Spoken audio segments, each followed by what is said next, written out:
마태복음 3장 13, 14절 예수님의 침례에 관한 기록인데 우리에게는 아주 중요한 침례의 기본 교리를 가르쳐주고 있습니다. 그래서 이 성구는 얼마 안 되지만 복음의 원리와 의식이 아주 중요한 기본 교리를 담고 있어요.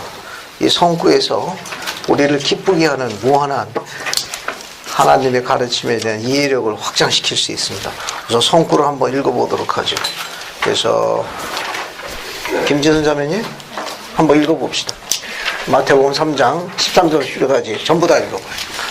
전부 다 읽어봐요.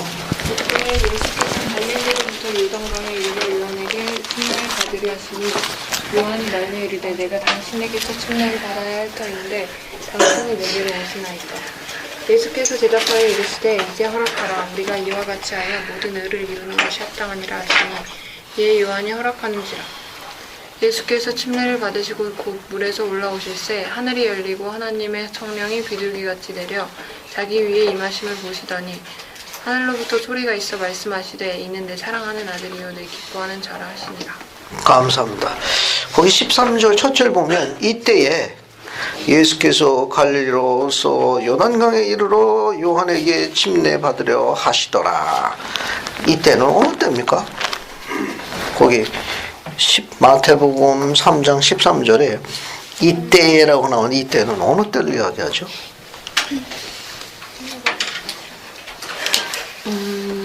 어느 때를 이야기합니까? 이때에 예수께서 갈릴리로부터 요단강에 이르사 왜 왔느냐? 왜 왔어요? 요한에게 침례 받으려고. 거기 3장 13절 맨 앞에 이때라고 나와 있거든. 그 이때는 언제죠? 침례 요한이 요단강에서 침례를 베풀 때. 여러분 그 이때에다가 밑줄을 치고 누가복음 3장 23절을 한번 적어봅시다. 거기 여러분 그 마태복음 3장 13절 보면 이때라고 나오죠. 거기다 밑줄을 비치고 누가복음 3장 23절을 찾아가지고 거기 숫자가 하나 나와 있는 게 있을 거예요. 어떤 숫자가 나와 있나 한번 찾아봅시다. 3장 23절 찾아가지고 23절 숫자가 하나 나올 거예요. 누가복음 3장 23절에 찾았어요? 자, 오소리 하느냐 한번 읽어봐요. 3장 23절. 예수께서 가르치기 시작하실 때 30세쯤 되시니라. 사람들이 됐습니다. 거기까지. 예수께서 가르치심을 시작할 때 몇 세쯤 되시니라? 30세쯤 되시니라. 따라서 예수님이 침례 받은 나이로 추정하는 나이가 거기 나와 있습니다. 몇 세로 나와 있습니까? 30세. 30세로 추정할 수 있다. 보통 일반적으로 침례는 몇 살에 받죠? 8살. 8살. 근데 예수님 왜 30세에 침례를 받으셨습니까? 오소리잖아. 받으실 필요가 없어요. 아, 그래. 또. 성역의 네. 시기가 네. 제가 알고 있기로 이제 그 성역의 제대로 인정받기 위해서는 네. 유대인들이 이제 교사로서 이 공식적으로 활동할 수 있는 나이가 한 만 30세로 알고 있거든요. 그래서 그때 이제 그 교사로 이제 이제 정식으로 이제 그 데뷔하시는 거죠. 네, 감사합니다. 지금 아주 좋은 설명을 해주셨는데, 우리 지난주에 침례 요한의 위대성에 대해서 공부를 했죠? 네. 침례 요한이 위대한 이유는 뭐 때문에 이렇게 위대하다고 그랬습니까? 예수 그리스도를 세례. 침례 요한이 위대하다. 그 경전의 기록은 주 앞에 큰 자다. 여인이 낳은 자 중에 이보다 큰 이가 없다라고 칭찬하셨는데, 그렇게 요한을 위대하다고 칭찬한 이유는 그의 사명과 관련이 있습니다. 침례 요한의 사명은 크게 몇 가지로 나눠지죠? 크게 몇 가지 나눠진다? 예비하고. 요한의 사명은 크게 몇 가지가 있어요. 지난주에 말씀을 해 올린 걸로 알고 있는데. 세 가지! 자, 기억나는 대로. 첫 번째가 뭐예요? 주님의 길을 예비함. 그렇죠. 주의 앞에 주님의 길을 예비하도록 그런 사명을 받았어요. 두 번째는 인자에게 침례를 베품. 여기 앞에 있습니다. 요 인물 다 어디로 갔습니까? 이 앞에 유인문 다 없어졌어. 그래? 할 수 없네. 그러면 두 번째는 인자에게 침례를 주는 특별한 권능에 소용되어 있습니다. 그러니까 인자를 침례 줄 때는 아론 신권 소유자가 준다고 그랬습니까? 아니에요. 그 인자를 침례 주는 권능은 아론 신권으로 주는 거예요. 아니요. 아니, 난지 8일 만에 그 예. 일을 하기 위해서 특별히 천사로부터 그렇죠. 그 권능을 무슨 권능이라고 했습니까? 일라이스의 권능. 그 교리의 배경이 되는 성구가 어디 나와 있죠? 교리에서 84편 28절. 아, 그렇죠. 교리학성약 84편 28절 잠깐 보고 넘어갑시다. 교리학성약 84편 28절 종상호 의원님 찾았으니까 한번 읽어봅시다. 읽어봐요. 이는 그가 아직 어릴 적에 침례를 받았고 유대의 왕국을 넘어뜨리며 주의 백성 앞에서 주의 길을 곱게 하며 그 손에 모든 권능이 주어진 주의 오심을 위해 그들을 예비하도록 난지 8해 만에 하나님의 천사에 의하여 이 권능의 성인 되었음이니라. 감사합니다. 그 앞에 보면 그가 요한이 침례 요한이 어릴 적에 몇 살에? 8살. 8살로 주장하고 있습니다. 침례 받았어야 돼요. 근데 그러고 나서 앞에 보세요. 침례 요한과 예수님과는 몇 개월 차이죠? 6개월. 6개월 차니까 6개월 뒤에는 어떻게 해야 돼? 예수님이 침례를 받아야 돼. 그런데 기록에는 예수님이 기록받은 건 공식적인 기록이 바로 마태복음 3장 13절이에요. 이때에 예수께서 갈릴리에서 요단강에 이르사 요한에게 침례 받으려 하시니 그때 이때가 사역을 베푸는 공식적인 나이 30세에 침례를 받은 거예요. 그럼 왜 그동안에 침례를 안 받으셨어요? 요한이 침례 받은 게 8살이면 그로부터 6개월이 있다고 누가 받아야 돼? 그 당시 유대 율법에 따라 가지고 예수님이 침례 받아야 되는데 그때 침례 안 받았거든요. 이 기록은 예수님 30세 때 받은 걸로 기록이 나옵니다. 그 이유가 뭐죠? 왜 6개월 내 침례 안 받고 나이 30에 받을 텀이 있었습니까? 예수님을 침례 줄 수 있는 특별한 권능은 침례 요한만 갖고 있는데 침례 요한이 성역을 시작한 그렇죠. 정답. 수제자로 임명해요. 요한이 드디어 뭡니까? 광야에서 큰 목소리로 성역을 베풀기 시작했습니다. 꼭 요한만 예수님을 침례 줄 수 있어요. 그 권능을 난지 8일 만에 일라이어스의 권능에 송인됐습니다. 그 권능을 누가 줬죠? 천사. 그 천사가 누구예요? 가브리. 가브리엘입니다. 그렇게 된 다음에 그렇게 돼서 그렇게 난지 8일 만에 일라이어스 권능에 송임되고 난 다음에 8세가 돼서 어떻게 된 거예요? 침례 요한은 어떤 의식에 순종한 겁니까? 침례를 받은 거예요. 그로부터 12살이 되었을 때 어떻게 됐어요? 다른 신권. 그렇죠. 이름 모를 합당한 아론 신권 소유자에게서 아론 신권을 부여받은 걸로 알려져 있습니다. 아버지 사가랴가 아론 신권을 주었다 안 주었다? 안 준 거예요. 아버지 사가랴는 이미 순교했습니다. 그런 부분을 이해하시면 돼요. 그러면 훨씬 더 성구가 눈에 들어올 거예요. 뒤에 보세요. 다시. 예수님이 침례받은 장소 어디예요? 요단강? 건너편. 이거 박시호 형제 정확하게 요단강 건너편. 그죠? 자, 우리가 갖고 있는 요한복음 1장 28절 볼게요. 자, 침례 장소가 어디냐? 장소가. 요한복음 1장 28절 박시호 형제 한번 읽어봐요. 요한복음 1장 28절. 1장 28절 한번 읽어봐요. 이 일은 요한이 침례를 내 방 들어가면 유인물 여러분 그 유인물 여분이 있을 거예요. 그 찾아가서 여기 다 읽었어? 네. 다시 봐요. 네? 자, 잘 읽었어요. 자, 거기 보면 이는 요한의 침례 주동공 요단강 건너편 베단이라고 하죠? 네. 그 요단강 건너편 베단이에다가 밑줄을 치고 니파이전서 10장 9절이라고 적어요. 그러니까 니파이전서 10장 9절로 갑시다. 이것은 조성희 형제 한번 찾아서 읽어봐요. 니파이전서 10장 9절이라고 적고 한번 읽어봅시다. 또 나의 부친은 이르기를 그가 요단 건너편 베다바라에서 침례를 주리라 하셨으며 또한 이르기를 그는 물로 침례를 줄 것이며 참으로 그가 메시아에게 물로 침례를 줄 것이라고 하셨느니라. 감사합니다. 거기 지명 이름이 뭘로 나와요? 거기는 베다바라. 베다니가 아니고 몰몬경의 지명은 베다바라고 나와. 이 지명이 더 정확한 거예요. 그 지명이 더 정확해요. 예. 예, 우리가 갖고 있는 기록에는 그렇게 나와 있는데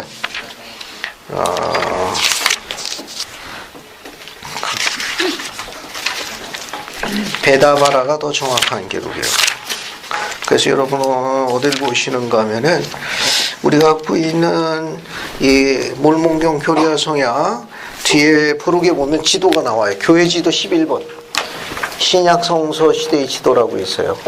한번 찾아봐요. 교회 지도 11번 앞에 건 교회사 지도고 뒤에 거는 성서 지도인데 거기 11번 찾아봐요. 신약 시대의 지도가 나옵니다. 찾았어요? 네. 거기 12번 봐요. 12번. 12번 봤어요? 네. 거기 뭐라고 나옵니까? 베다바라. 베다바라. 16번은 뭐라고 나와요? 16번은 뭐라고 나와요? 베다니요. 베다니는 지명이 좀 다른 곳이에요. 아마 번역이 오역된 것으로 추정할 수 있습니다. 왜냐하면 흠정역 원문도 베다바라가 맞습니다. 근데 번역자들이 우리말 번역자들이 베다니로 번역을 해놨어요. 그래서 일반 기독교에서는 또 다른 베다니가 아니냐. 여기 요단강 줄기가 아니거든. 그래서 요한복음 1장 28절 언급할 적에 또 다른 베다니다. 그렇지만 몰몬경에는 베다바라로 정확하게 언급돼요. 요단강 줄기. 됐죠? 그게 위치까지 알아두시면 도움이 될 거예요. 다시 이제 마태복음 3장 13절 보시고 그 다음에 14절서부터 10절까지 묶어서 설명할게요. 여기 봐요. 자, 이 그림은 이제 예수님이 침례요한에게 침례받는 장면을 그린 거예요. 그죠? 네. 여기를 봅시다. 여기 봐요. 이제 여기 노란 거는 무조건 급수가 있고 좋으신 분이에요. 이분이 누구예요? 예수 그리스도. 예수 그리스도. 예수 그리스도. 이분은 이제 예수 그리스도. 이분은 예수 그리스도죠. 침례 요한. 받는 분이에요. 그 다음에 이쪽 침례 주는 사람은 누구예요? 침례 요한이. 침례 요한은 침례 주는 사람. 침례 주는 사람. 자, 예수님이 요한에게 오니까 침례 받으러 오니까 이제 요한이 예수님에게 뭐라고 이야기했어요?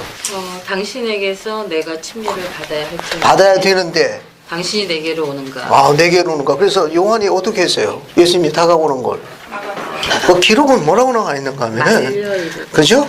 거기 보면 요한이 뭐라고 되어 있어요? 말렸어요. 번역이 재밌게 된데 말렸다는 번역은 뭐냐? 거절했다 그런 뜻이. 왜? 오히려 제가 예수님께 침례를 받아야 되는데 어째 저에게 받으러 오십니까? 라고 이야기하니까 예수님께서 요한에게 뭐라고 이야기했습니까?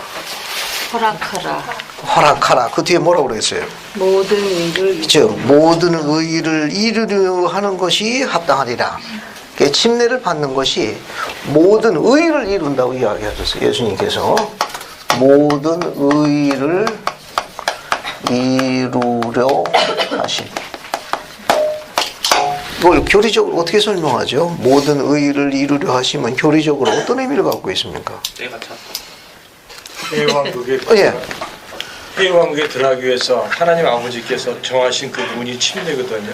그래서 주님께서 침례를 받으심으로써 하나님 아버지의 율법에 순종하십니다. 감사합니다. 그 문장이 기니까 문장을 줄여서 설명합시다. 그죠? 예, 설명을 잘 해주셨는데 유인물 여기 보면 모든 이 의를 이루기 위함 여기 직사각형 문장이 있죠? 네. 그 문장이 뭐라고 되어 있는가 하면 영생을 얻는 데 필요한 모든 복음의 법과 의식을 준행함을 의미해요. 유인물 없는 분. 유인물 다 갖고 있죠? 그리고 여러분 자신의 경종일 경우만 여러분 자신의 경전에 일 경우만 그 밑줄을 치고 이걸 옮겨 적어요. 깨알같이 한번 적어봐요. 자신의 경전일 경우. 우리 종교견 성경에다 하지 말고 알겠어요? 그러니까 자신의 경전일 경우만 여기 모든 의를 이루려 하심에다가 밑줄을 치고 여백에다가 이걸 한번 적어요. 영생을 얻는 데 필요한 모든 복음의 법과 의식을 준행함, 준수함으로 행한다. 그렇게 한 줄 적어 놓으십시오.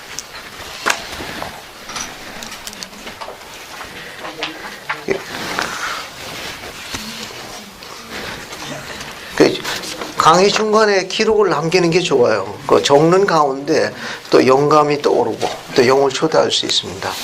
집에 가서 적는다? 그걸 뭐라고 그래요? 희망 소비 작가예요. 복선될 때까지 못 적어. 집에 가면 뭡니까? 오늘 또 쫙 펴봐야지. 또 뭐 얼마 스케일이 많습니까? 이게 희망상. 적을 때 금방 적어야 돼. 자, 그 다음에 또 뒤로 봅시다. 뒤로 봐요. 그 다음에 그 15절하고 16절 경전을 보세요. 봤습니까? 네. 거기 보게 되면 이에 요한이 허락하는지라. 근데 16절 보게 되면 뭐라고 나와요?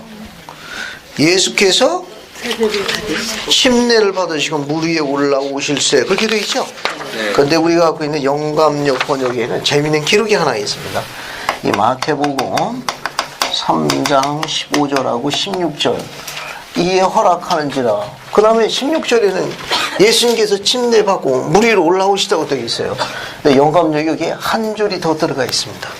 그 영감역을 우리가 조송이라고 해요. 조셉 스미스의 성경해가지고 영어로는 조셉 스미스 트랜스레이션 이렇게 약자로 써요. 어떤 문장이 들어가면 이렇게 들어가 있습니다. 요한이 물속으로 내려가. 이렇게 요한이 물속으로 들어가 그를 침례하였더라.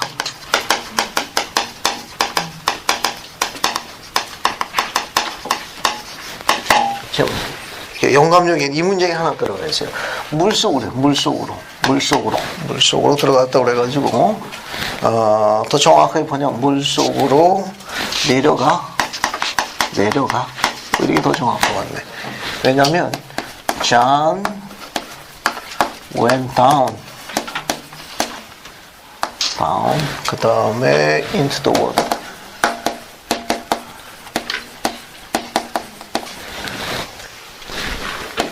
And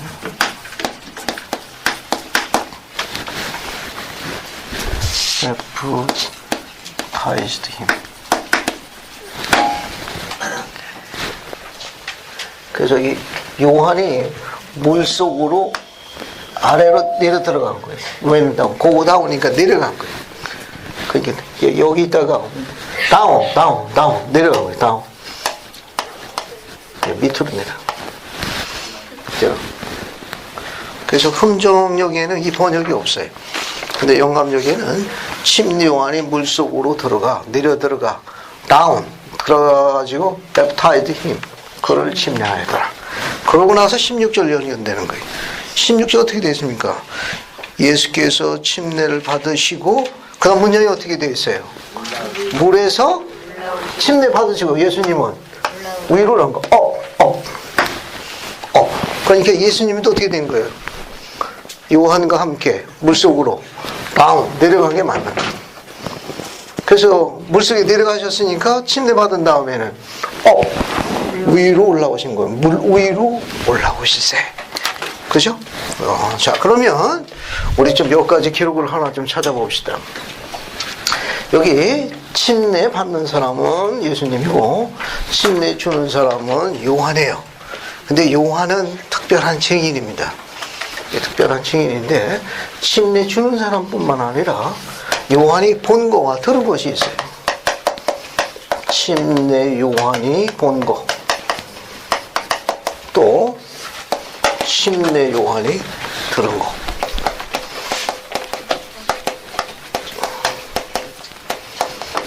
자, 이게 우리가 갖고 있는 기록에 어디 나와 있느냐? 16, 17절에 다 나와요. 자, 그러면 요한이 뭘 봤습니까? 요한이 하늘이 열리고 첫 번째 하늘이 열리는 걸 봤어요.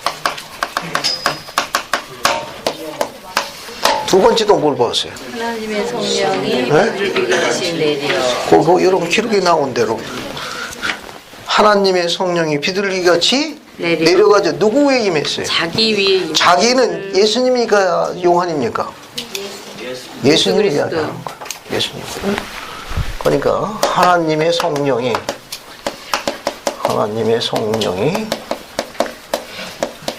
비둘기같이 내려왔다고 했어요. 내려와 예수님 위에 임했다. 자, 일단 이렇게 적어놓고, 근데 요한이 들은 걸 뭘 들었습니까? 이는 내 사랑하는 그렇죠. 아들이요. 요한이 들은 거. 이는 이는 내 사랑하는 아들이요. 내 사랑하는 아들이요. 아들이요. 그게 또 있어요. 아들만 있는 게 아니라. 기뻐하는 자라. 아들이요. 그 다음에 내 기뻐하는 자. 두 번째, 내 기뻐하는 자라. 그런데 여기 하나 더 추가된 게 있어요. 즉, 이건 영감역에만 나옵니다. 조셉 스미스 여기 중요한 문장을 하나를 더 번역을 했어요. 여기에 뭘 집어넣는가 하면은, 이렇게 되겠어요. here, 그 다음에 이 힘.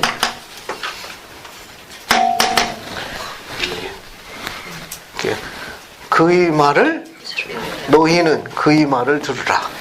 번역하면 그냥 줄여서 그의 말을 들으라. 이 문장이 추가되어 있어요. 그러니까 요한이 들은 거는 우리가 갖고 있는 성경에는 여기까지만 나와요.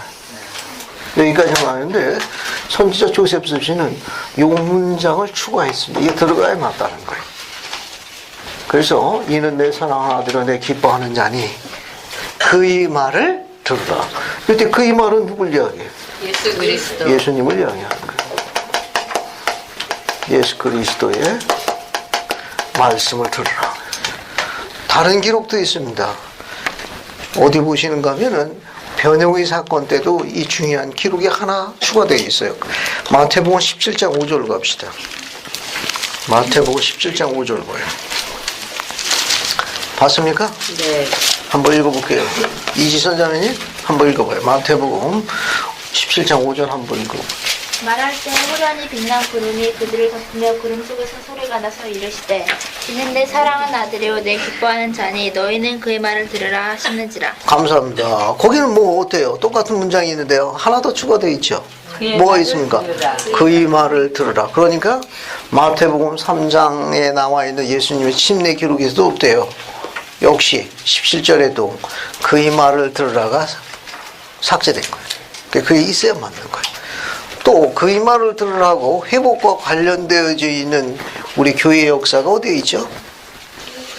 첫 번째 시연. 그 첫 번째 시연에 그 말씀이 어디 나와요? 네? 그게 어디 나옵니까? 지금 그의 말을 들으라 그게 어디 나오냐? 우리 교회 역사 어디 나와요? 조셉 스미스 역사 찾아봅시다. 조셉 스미스 역사 1장 17절 보세요. 여기 우리 갖고 있는 기록 59쪽에 나와요. 59쪽 찾았어요? 59쪽. 그래서 한번 읽어봅시다. 한번 읽어봐요. 저기 이성 기자님 한번 읽어볼까? 이걸 읽어주세요. 거기 17절 한번 읽어요. 그 빛기둥이. 그 빛기둥이 나타나자마자 나는 나를 결박했던 원수에게서 풀려났음을 깨달았다.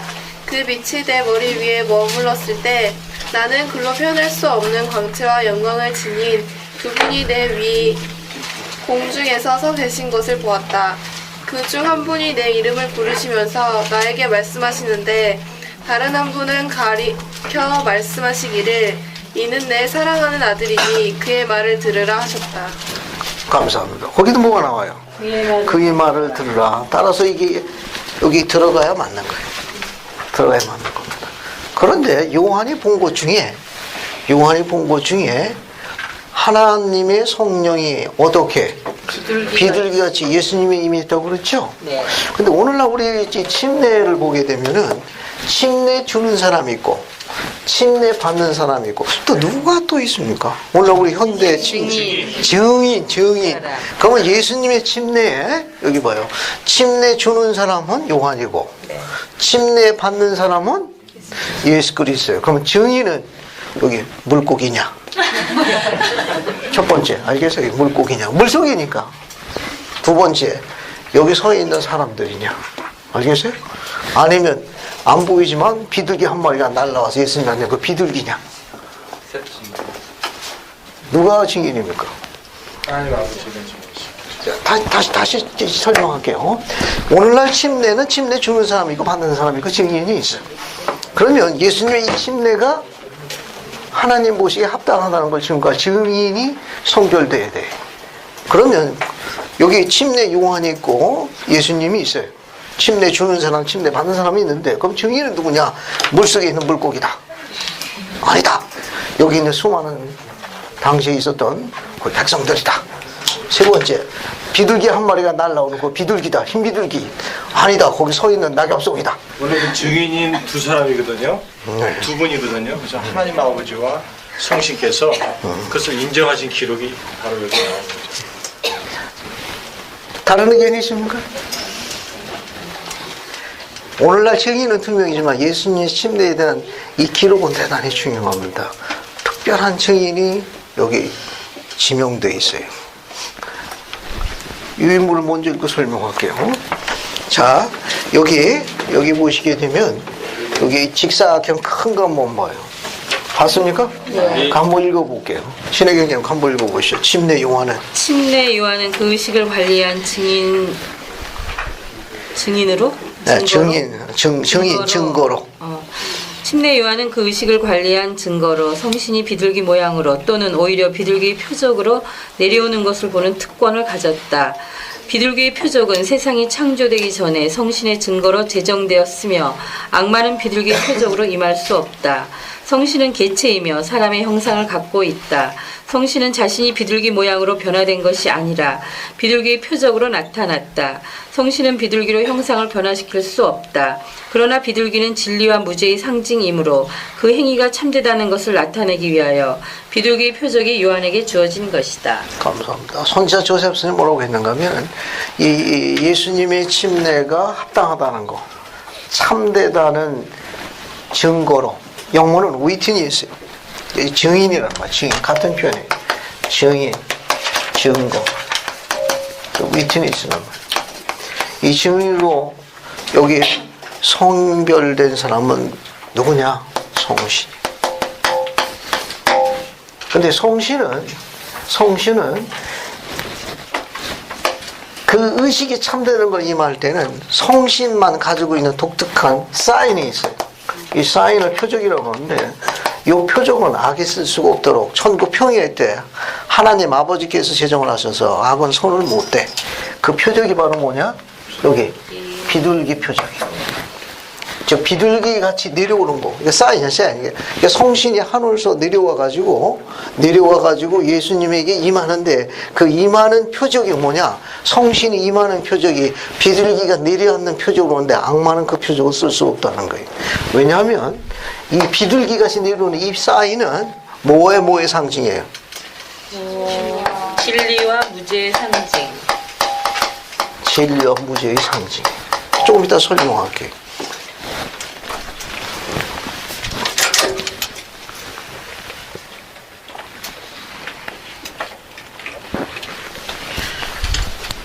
그러니까 비둘기의 표적이라는 걸, 요 비둘기의 표적을 몰라도 되는가 하면은 이건 천국 평화의 때 결정됐어요.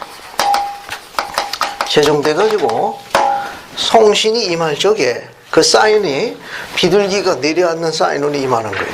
그래서 비둘기는 진리와 무죄의 상징으로 성신이 임할 때 성신 외에는 사용을 못하도록 그 표적을 쓸 수 없도록 전능하신 분께서 제안하셨습니다. 그러면 예수님께서 성신이 임하는 걸 다 본 거죠? 그죠? 여기 물고기도 보고 여기 있는 사람도 보고 낙엽송도 보고 비둘기도 보고 다 본 거죠? 왜 또 갑자기 조용해졌습니까? 아, 지금 하나님의 성령이 비둘기같이 예수님한테 임한 걸 저 봤다고 그랬잖아요. 침례 요한만 네? 침례 요한만 감사. 요한만 성별된 거예요. 여기 있는 사람 다 본 게 아니에요. 아시겠어요? 요한이 그래서 특별한 인물이에요. 보고 들은 거는 요한만 보고 들은 거예요. 그리고 이 침례에 대해서 몇 가지 중요한 기록이 있습니다. 즉, 침례란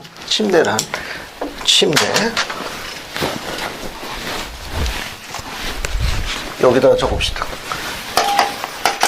침례를 받는 네 가지 목적이 있어요. 왜 우리가 침례를 받느냐? 네 가지 목적이 있습니다. 우리가 침례를 받는 목적이 뭐죠? 우리가 복음의 첫째 되는 원리와 의식이 뭐라고 나와 있어요? 그 침례에 대해서. 죄사함을 그렇죠. 첫 번째가 아니에요. 죄사함. 그냥 간단하게 죄사함을 얻기 위해서. 그 다음에 예수 그리스도 교회 후기 성도 교회 회원 그렇죠. 침례 받으면 멤버십 카드가 발급이 돼요. 교회 회원이 되는 거예요. 교회 회원이 돼요. 멤버십 카드가 나요. 근데 이 교회라는 말은 뭐와 동의어로 쓸 수 있죠? 하나님의 왕국 어디에 세워진? 그렇죠. 지상에 세워진 하나님의 왕국과 동의어예요. 세워진 하나님의 왕국과 동일이냐, 지상에 세워진 하나님의 왕국의 백성이 되고 교회 회원이 되는 거예요. 멤버십 카드가 나가는 거예요. 세 번째, 어느 왕국의 허락을 받습니까? 그리고 침례받는 중요한 목적은 달의 왕국 가기 위해서 침례받나요? 아니요. 별의 왕국? 아니요. 해의 왕국 가기 위해서. 해의 왕국의 허락이요. 혹은 허가. 해의 왕국의 허락을 받기 위해서 침례받는 거예요. 그게 달이나 별 가기 위해서 침례받는 거 아니라는 거. 그 다음에 침례를 받고 나면은 이 침례가 다른 문장으로 바꿔 쓰면 거듭남이라고 그래요. 이 거듭남자에 주시는 네 번째 이 축복이 우리에게 굉장히 중요한 의미를 갖고 있습니다. 어떤 문이 열리죠? 성신의 은사를 통한 성결케 되는 작업. 그렇죠. 그걸 뭐냐? 개인적인 성결의 문이 열린다고 표현해요. 성결의 문이 열림. 왜냐하면 침례 받은 자에게는 그가 뭘 누릴 수 있느냐? 성신을 동행할 수 있는 권리, 성신의 은사를 받게 돼서 그가 합당하고 이롭기만 하면 지금까지 보이지 않았던 그리스 나라가 보이게 됩니다. 그런 걸 우리가 뭐라고 표현하느냐? 개인적인 성결의 문이 열린다고 표현해요. 침례받는 이것이 네 가지 목적 우리에게 알려져 있는 것들이. 같이 한번 해봅시다. 첫 번째, 죄사함, 교회 회원, 해의 왕국의 허락, 개인적인 성결의 문이 열림. 됐죠? 자, 그러면 여러분 본인의 경전일 경우만 여백에다가 이거 한번 적어봐요. 침례를 받는 네 가지 목적. 본인의 경전일 경우만 포스트잇 같은 거 있으면 저거가 딱 붙이면 더 좋고. 이렇게 본인의 경전일 경우만 여백에다가 침례 받는 네 가지 목적을 한번 적어봐요.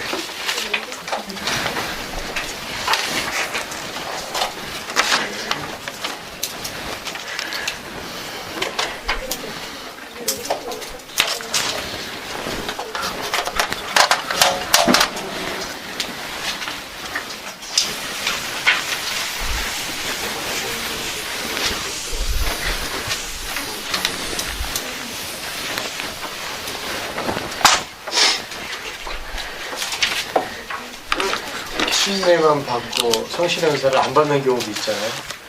네 번째 다 무효네요. 그렇지, 그건 효력이 발생 안 됩니다. 그 회원이 아니야. 확인을 받아야만 권능인재 안수에서 성신에서 받아야 그때부터 교회원이. 그리고 이제 침례를 받고 그 성신의 은사를 받는 그 기간은 얼마 정해져 있는 게 있습니까? 보통 계시하게 되면은 가장 가까운 시간인데 최소한 다음 성찬식까지 침례 받고 난 다음. 한 달 있다 받는 경우. 그건 뭐 개인적인 사정이 있을 거고. 네, 근데 그래서 괜찮습니까? 최소한 한 다음 성찬식 시간까지.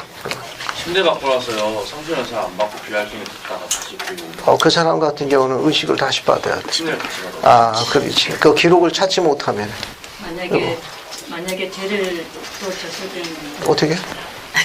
타당하지 않은 죄를 또 졌을 때는 어떻게 해요? 그거는 해당 감리원에게 지시를 받아야 됩니다. 그러니까 지금 이런 상황들은 전부 선교부 회장님의 지시를 받아야 돼. 예, 우리가 결정할 수 있는 게 아니고 거기서 뭐 안수만 받으면 안수만 받고 새로 살으면 새로 살아야 되고. 그러니까 보편적으로 뭐 기록이 거의 다 삭제되니까.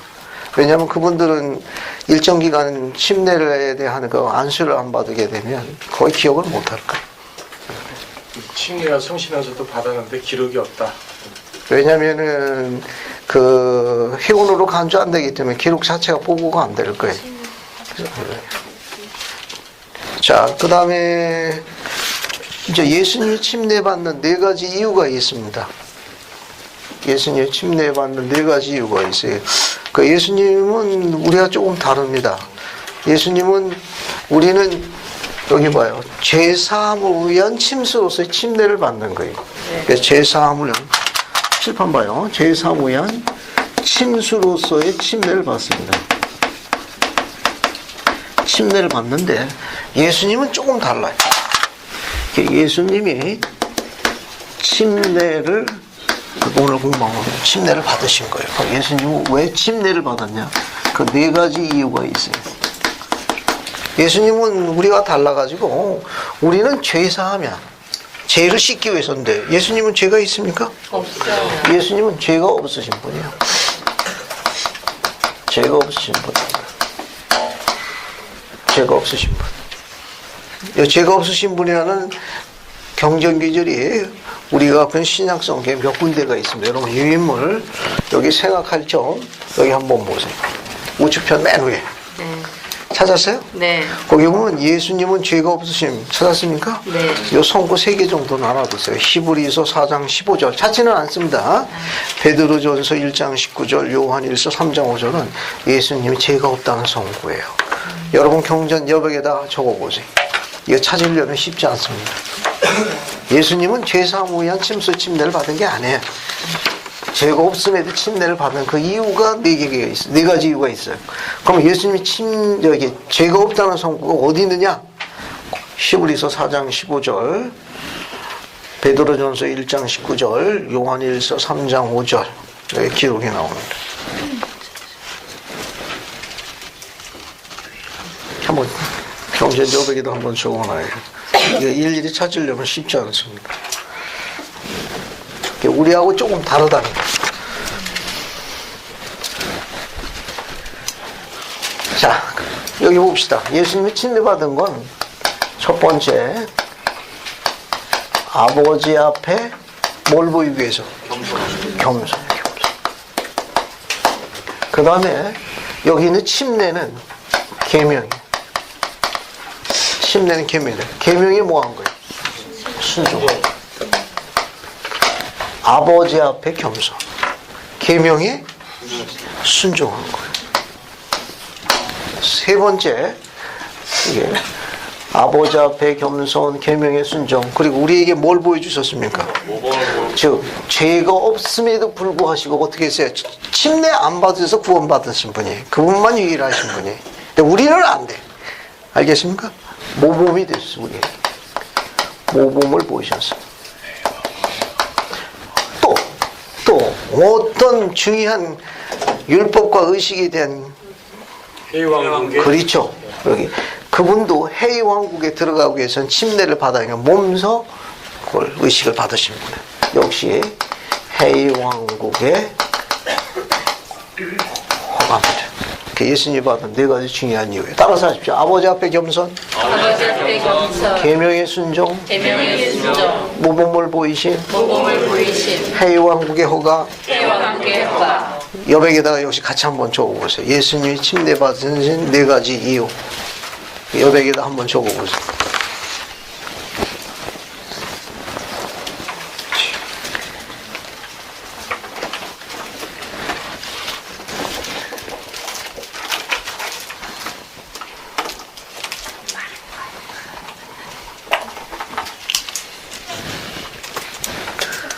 여백에다 적어보세요. 예수님께서 침례받으신 이유 4가지.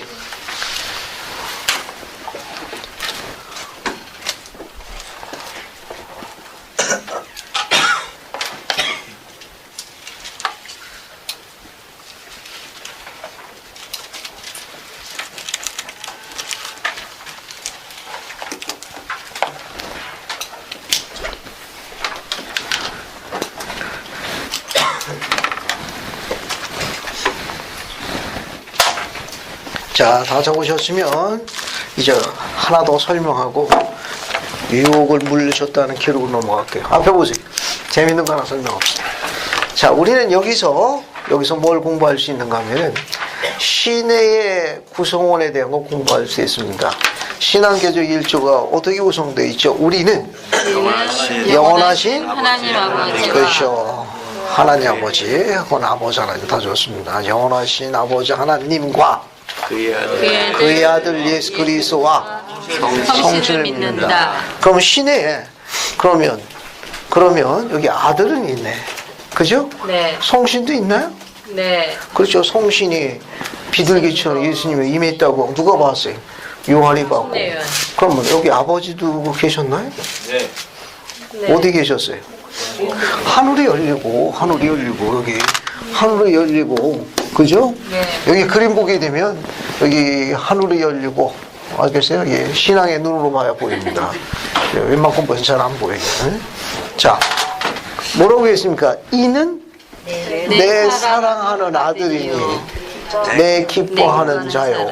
그 이 말을 들으라. 이 말은 첫째 시험 때도 했죠. 네. 두 분이 나타나고 그래서 다른 한 분을 가르치면서 뭐라고 했습니까? 그죠? 이는 내 사랑하는 아들이니 그 이 말을 들으라. 요셉은 그분이 바로 하나님 아버지고 옆에 계신 분이 바로 누구였어요? 예수님이라는 걸 증거했습니다. 요셉이 왜 팔마르스에 들어갔죠? 어느 교회에 가입할지 물어보려고. 그렇죠. 어느 교회가 참되고 어느 교파에 속해야 되는 것 때문에 숲속에 가서 기도했죠. 네. 기도했더니 어떻게 됐습니까? 두 분이 나타난 거 아니에요? 네. 근데 두 분이 나타나가지고 그 답을 누가 하셨습니까? 예수 그리스도. 예수 그리스도가. 왜 아버지가 안 하셨죠? 아니 질문했잖아. 질문. 어느 교파가 오르며 어느 교회에 속하냐? 이런 질문인데 근데 어떻게 하셨어요? 아담의 타락 이후의 모든 계시는 그리스도를 통해서 주어지기로 이렇게 되어 있기 때문에 하나님 아버지께서 직접 말씀 안 하세요. 중요한 계시원입니다. 감사합니다. 앞에 잘 보세요. 만약에 조셉이 그 답변에 대해서 하나님 아버지도 들었다고 그러면 계시 원리가 바뀌었을 거예요. 어린 요셉은 있는 그대로 보고했습니다. 나에게 말씀하신 분은 아버지가 다른 한 분을 가르치면서 이는 내 사랑하는 아들이 뭐라고 그랬어요? 그의 말을 들으라. 그러니까 조셉의 질문에 대해서 답을 하시고 말씀하신 분은 아버지가 아니라 아들입니다. 여기서도 마찬가지예요. 여기서도 하늘이 열려서 말씀하는 걸 들은 요한이 뭐라고 증거했는가 하면 아버지가 말씀했다고 증거했어요. 아버지가 예수님 보고 뭐라고 세상에 공식적으로 헌언했는가 하면 이 역사적인 배경이에요. 우리 교회사에는 안 나와 있지만 세상에게는 살아계신 하나님 아버지께서 그분의 아들이라는 걸 온 세상에 선언하시는 너무너무 아름다운 장면입니다. 이는 내 사랑하는 아들이요 내 기뻐하는 자라 나를 기쁘게 하는 자라 그의 말을 들으라 그의 말이 곧 내 말이니라 라고 공식 선언하셨습니다. 첫째 시연에 요셉은 이런 교리를 몰랐어요. 그는 교리를 공부한 사람이 아닙니다. 그런데 그 질문에서 답한 첫 번째 시연이 참되는 이유 중에 하나는 이 교리와 그 맥을 같이 하고 있어요. 다른 한 분이 가르치면서 이야기하시기를 이는 내 사랑하는 그의 말도. 그래서 교회 회복이 이루어진 거예요. 이 계시의 원리는 어떻게 되어 있는가 하면은 아담의 타락 이후에 아담 타락이 전 에덴 동산에서는 아담은 누가 대화했습니까? 엘로힘 하나님. 엘로힘 하나님 아버지가 대화했는데 범법해서 동산에서 쫓겨난 다음 아담의 타락 이후에 모든 계시는 누가 있습니까? 아들. 그 아들이 구약에 뭘로 불렸죠? 여호와. 여호와. 그 여호와가 신약의 예수 그리스도와 동일이십니다. 바로 그분이 인간들과 대화했어. 그러면 침례 때 이렇게 이는 내 사랑하는 아들이요 내 기뻐하는 자요 그의 말라고 이야기하시는 아버지는 인간과 언제 접촉했습니까? 예수 그리스도를 증거할 때만. 중요한 가르침 감사합니다. 증거하실 아들을 증거할 때만 관여하셨고 나머지는 전부 그리스도의 관 아래 들어가 있습니다. 유인물 봅시다. 유인물 요 직사각형 보세요. 유인물 직사각형에 보시면 구원의 교리 1권 26에서 27쪽에서 발췌한 거예요. 이 내용이 아주 재밌는 내용입니다.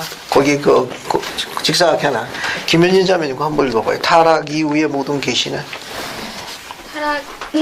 타락 이후의 모든 계시는 구약의 여호와이신 예수 그리스도를 통하여 온 것입니다. 아버지는 아담의 타락 이후로 인간과 직접 친히 관계하신 적이 없으며 아들을 소개하고 증거할 때를 제외하고는 나타나신 적도 없습니다. 감사합니다. 거기 타락 이후의 모든 계시는 구약의 여호와이신 예수 그리스도를 통하여 온 것입니다. 아버지는 아담의 타락 이후로 인간과 직접 친히 관계하신 적이 없는데 이처럼 침례 때라든지 첫 번째 시한 변형외선 사건을 보면 아들을 소개하고 증거할 때만 나타나셔서 그분의 역할을 수행하셨습니다. 따라서 우리가 갖고 있는 신앙계지 일체는 성신의 세 분에 관계되는 참된 교리요 기본 교리입니다. 이게 여기 소위 침례 때도 나와 있는 거예요. 앞에 보세요. 그러면 우리는 다른 거 하나 적용해보고 넘어갈게요. 특히 첫 번째 시연에 보게 되면 두 분이 다 나타났어요. 그죠? 네. 여기는 요한만 증거했는데 첫 번째 시연은 어때요? 어린 요셉이 어때요? 두 분이 햇빛보다 더 밝은 거예요. 그러니까 아버지와 아들이 어떻다는 거예요? 별개라는 거예요. 여기도 아버지와 아들이 별개라는 거예요. 그리고 아버지와 아들이 어떤 형상을 하고 있다는 거예요? 사람의 그렇죠. 우리와 같은 사람을 형상화했는데 그분들은 조셉과 어떻게 다른 거예요? 조셉은 필멸의 인간이었지만 두 분은 불면. 그렇죠. 해이 원공의 불멸의 승리에 이른 육신을 가진 부활체 인간이라는 걸 묘사하는 거예요. 두 분이 별개라는 걸 지상에 회복하신 거예요. 태초부터 있었던 이 교리가 훼손됐습니다. 아버지와 아들이 인간의 형상을 갖고 있는 부활해서 승리에 이른 부활체의 불멸의 사람들이라는 걸 증거해 주셨어요. 그리고 두 분 중에 아버지라 하는 분이 뭐라고 이야기했습니까? 다른 한 분을 가르치면서 그분에 대해서 어떻게 말씀하셨죠? 이는 내 사랑하는 아들이요. 여기에서는 또 뭐라고 또 들어갔습니까? 내 기뻐합니다. 내 기뻐합니다. 그 다음에 그의 말을 들으라 했죠. 자녀되신 여러분 부친에게 그런 신뢰의 말 듣고 있습니까? 내 사랑하는 아들이요, 내 기뻐하는 자니 얘 말 들으세요. 혹시 그런 격려의 말 그런 거 들어봅니까? 아유 아들도 아니야 얘. 혹시 그런 거 아니에요? 가론유다처럼 태어나지 않았으면 좋았을 뻔했다는 애입니다. 혹시 그런 끔찍한 선언 듣는 거 아니에요? 이야기를 다시 원점부터 가봅시다. 아버지는 어린 요셉에게 우리 교회 회복의 이 첫 번째 신앙 중요한 가르침에서 회복의 다른 중요한 목표를 감춰두셨습니다. 즉 이제 때가 찬 격륜의 시대에 이 마지막 격륜이 오는 자녀들은 아버지가 아들을 증거한 목표를 허락하시겠다는 뜻을 감춰두셨어요.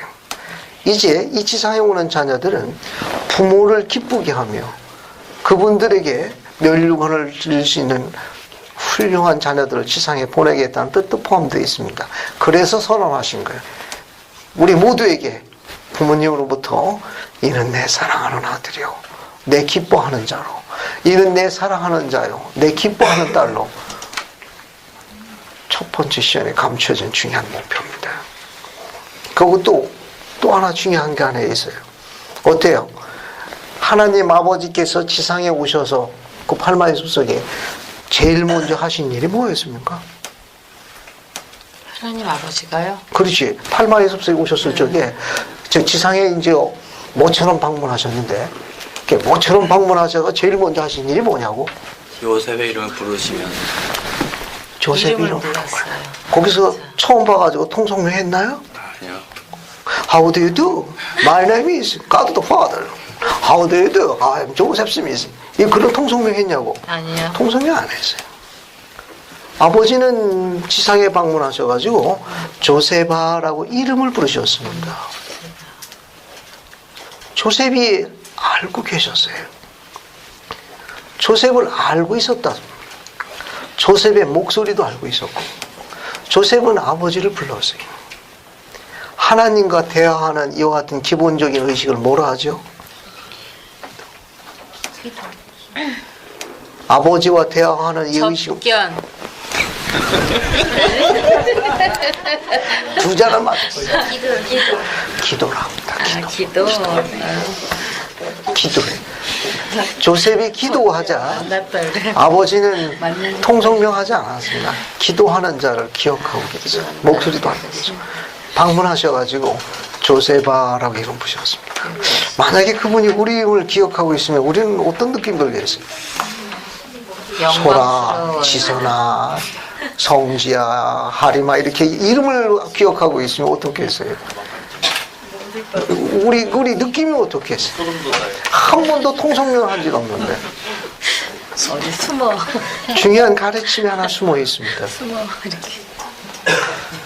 아버지가 지상에서 하신 일은 당신의 자녀의 이름을 부르신 일입니다. 기억하고 계셨어요. 그러고 난 다음에 예수님하고 조셉하고 어떻게 했습니까? 대화했죠. 네. 우리 회복의 중요한 가르침입니다. 이 대화를 통해서 조셉은 위대한 회복의 선구자로 성장합니다. 그때부터 조셉은 지금까지 알려지던 그 영혼의 영광과 영혼을 향한 영혼의 샘의 문이 열린 건 대화예요. 신과의 대화는 우리의 영혼의 샘을 엽니다. 신과 대화하는 어린 요셉은 영혼과 영광의 문으로 들어섰습니다. 그 영혼이 열리기 시작했어요. 신과 대화 안 하면 영혼이 안 열려요. 그래서 기도를 항상 하라고 권고하는, 유지하는 그런 이유가 있어요. 기도는 하나님과 하는 대화입니다. 하나님과 대화하는 개인적인 능력을 뭐라고 그러죠? 영성이라고 그러는 거예요. 하나님과 대화하는 기본적인 능력을 영성이라고 그래요. 근데 어떤 사람이 영성이 뛰어나다는 건 대화하는 개인적인 부지런함이 특별하다는 걸 나타내는 거예요. 어떤 사람이 영성이 낮다는 건 그 부지런함이 없다는 거예요. 이해하시겠습니까? 그러니까 영성은 하나님과 대화하는 개인적인 능력을 이야기하는데 대화를 하지 않고는 영혼이 성장하지 않습니다. 따라서 이 가르침은 우리의 잠든 영혼이 소통하기 위해서는 기도라는 의식에 순종해야 하며 신과 대화해야 합니다. 영성이 크지 않는 이유는 그가 그분을 부르지 않아서 그래요. 따라서 우리가 영성을 강화하려면 아침 저녁으로 충실하게 항상 기도해야 합니다. 뿐만 아니라 생활에 적용할 수 있는 거 하나, 예를 들어 가지고 사랑하는 사람, 지키고 싶은 사람, 그런 특히 부모가 자녀, 자녀가 자녀끼리, 아니면 자녀가 부모와, 특히 멘토라고 불리워지는 사람이 자기가 보살펴야 하는, 관리해야 되는 자녀나 여건들이나 그런 조직원들의 그런 영혼을 성장시키려면 어떤 걸 적용할 수 있느냐? 첫 번째 나온 대로 대화에 소통이 안 되면 영혼이 성장이 멈춥니다. 소통이 돼야만 조직이나 어떤 시스템이 잘못된 게 아니고 어떤 프로젝트는 계획의 문제가 아니라 소통상의 문제예요. 소통이 안 되면 영혼이 성장하지 않고 점점 시들어갑니다. 남편과 아내 사이에 아내가 시들어가는 이유는 남편과의 소통에 문제가 있는 거예요. 즉 아버지와 아들 사이에 아들이 시들어가는 이유는 아버지와의 소통에 단절된 이유예요. 그런데 첫 번째 시연은 전능하신 분이 겨우 14살짜리와 데려가셨습니다. 당시에 석학자, 박식하고 석학하고 그 유명하고 얼마나 많아. 그 당시에 얼마나 많았냐고. 초등학교 중퇴한 14살짜리에게 대화하셨습니다. 느끼시는 거 없어요? 당시에 석학이 얼마나 많이 있었냐고. 그 뛰어난 현자들이 얼마나 많았어. 세상을 주름잡고 있는 권세 있는 자와 본능을 지니고 그런 것에 대해서 한 석학들이 얼마나 많았냐고. 근데 아버지는 그들에게 안 가셨습니다. 14살짜리 갔을 적에 구약의 하나님, 신약의 예수 그리스도, 우리 하나님의 아들과 함께 친히 대동하시고 그 어린 요셉에게 나타나시고 지금까지 닫혀있던 영광스러운 승위에 이른 두 분의 영광스러운 존재, 그것을 직접 보여주셨습니다. 그거 직접 증거하셨습니다. 성신이 그리 참됨을 조셉을 보고했습니다. 나이가 어리다고요? 좀 더 확실하게 알아야 되겠다고요? 조셉은 당시에 경제를 뭐 아주 독파했나? 그는 영적인 거 그런 것이 가득 찼는가? 겨우 14살짜리. 그가 한 건 딱 하나예요. 어머니 루시 맥스미스가 야고보서 1.5절에 대한 가르침을 받은 그대로 실시한 거예요. 너희 중에 누구든지 뭐 하거든? 후히 주시고. 그거 조금 뒤에, 그 앞에. 너희 중에 뭐가 부족하거든? 지혜가 부족하거든. 그 다음에 어떻게 되어 있어요? 모든 사람에게 후히 주시는. 꾸짖지 아니하시는. 그죠. 꾸짖지 아니하시는 하나님께. 그죠? 구하라. 그래야 하면 후히 주시리라.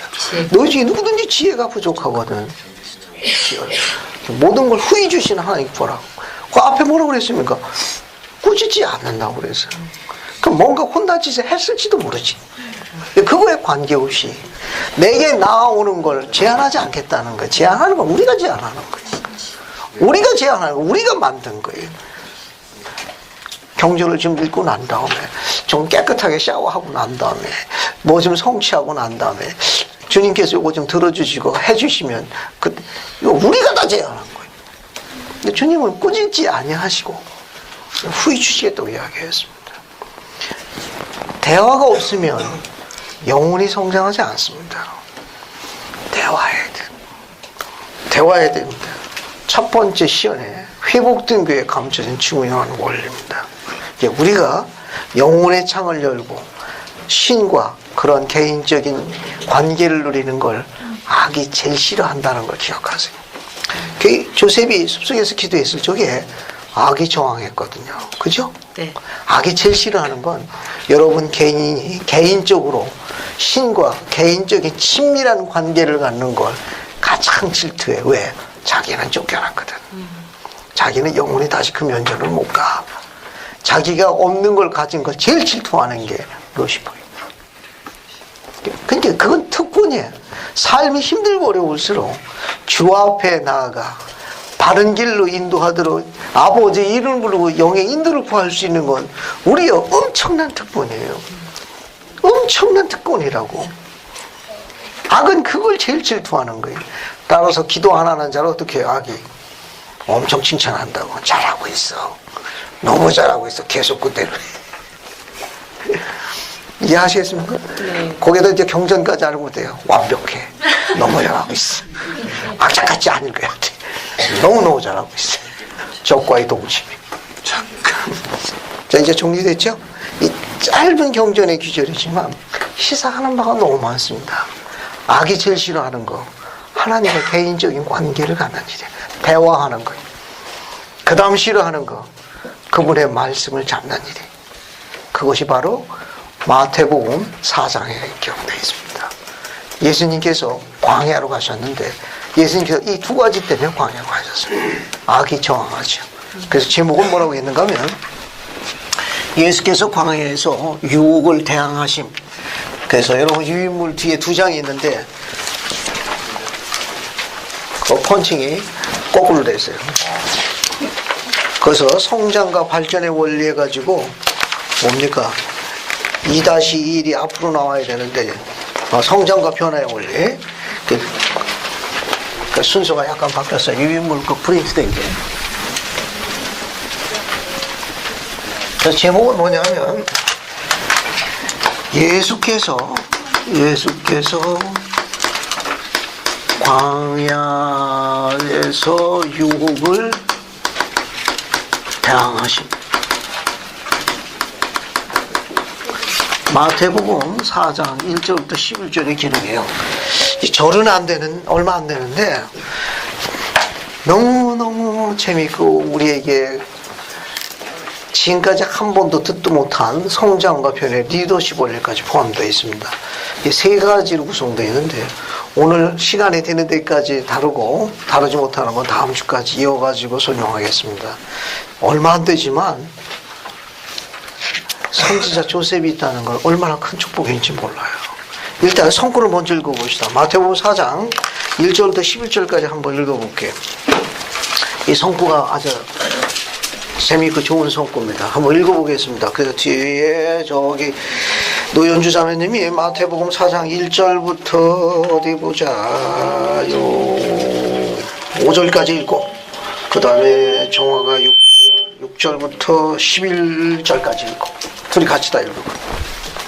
때는 예수께서 성령에게 이끌리며 마귀의 시험을 받으러 광야를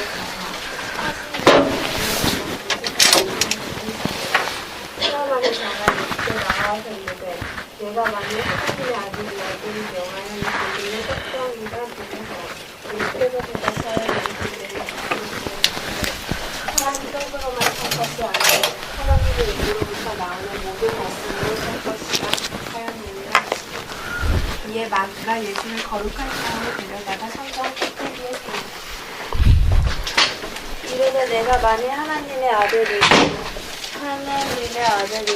뛰어내리라 기록되었으되 그가 너를 위하여 그의 사자들을 명하시리니 그들이 손으로 너를 받들어 발이 돌에 부딪히지 않게 하리로다 하였느니라. 예수께서 이르시되 또 기록되었으되 주 너의 하나님을 시험하지 말라 하였느니라 하시니 마귀가 또 그를 데리고 지극히 높은 산으로 가서 천하 만국과 그 영광을 보여 이르되 만일 내게 엎드려 경배하면 이 모든 것을 내게 주리라. 이에 예수께서 말씀하시되 사탄아 물러가라 기록되었으되 주 너의 하나님께 경배하고 다만 그를 섬기라 하였느니라. 이에 마귀는 예수를 떠나고 천사들이 나와서 수종 드니라. 감사합니다. 잘 읽었어요. 이 절은 11절뿐이 안 나는데 굉장히 흥미있고 재밌는 게 많이 있습니다. 우선 거기 뭐예요? 4장 1절부터 봅시다. 그때 예수께서 성령에 이끌려 마귀에게 시험받으러 광야로 갔더라. 40일을 밤낮으로 금식하신 이제 줄이신지라.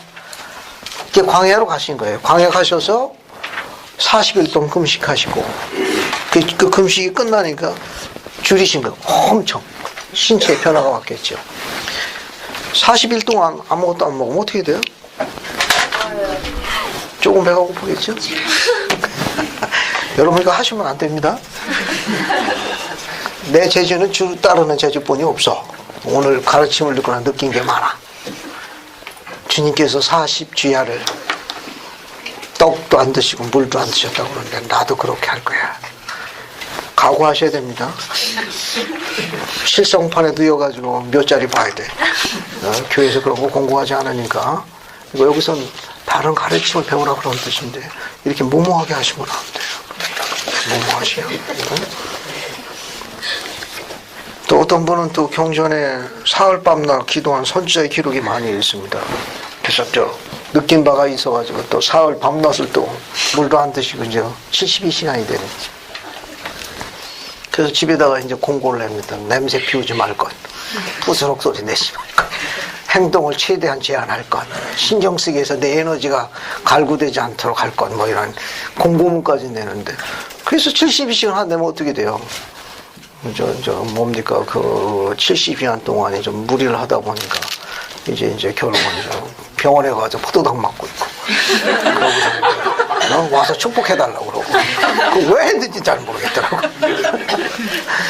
교회는 그런 거 공부하는 거예요. 알겠어요? 교회는, 지금 가르치고 있는 대로 두 기분의 식사를 취하지 않고 24시간만 기도하시면 됩니다.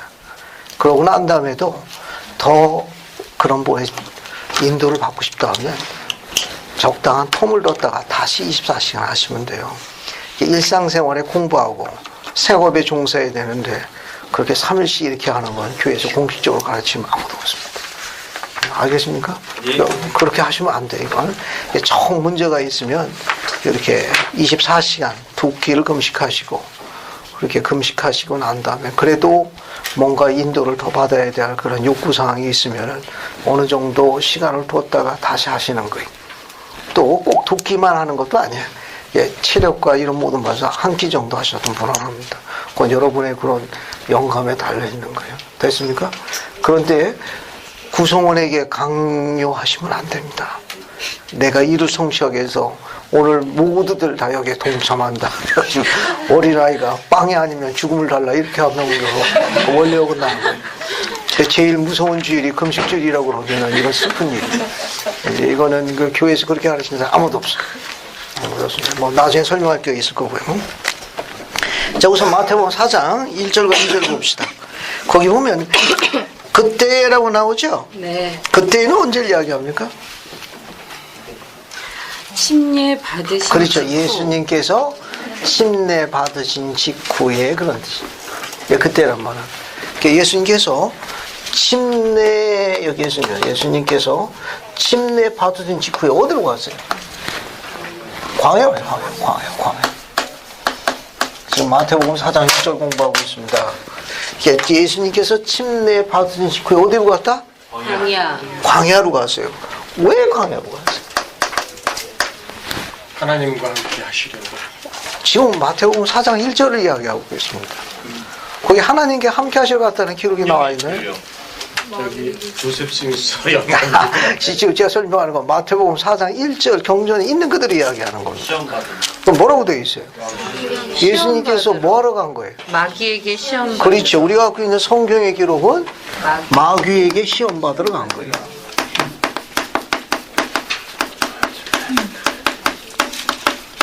경전의 기록은 그렇게 나와 있어. 그죠? 네. 이게 예수님께서 침례 받은 직후에 광야로 왜 갔느냐?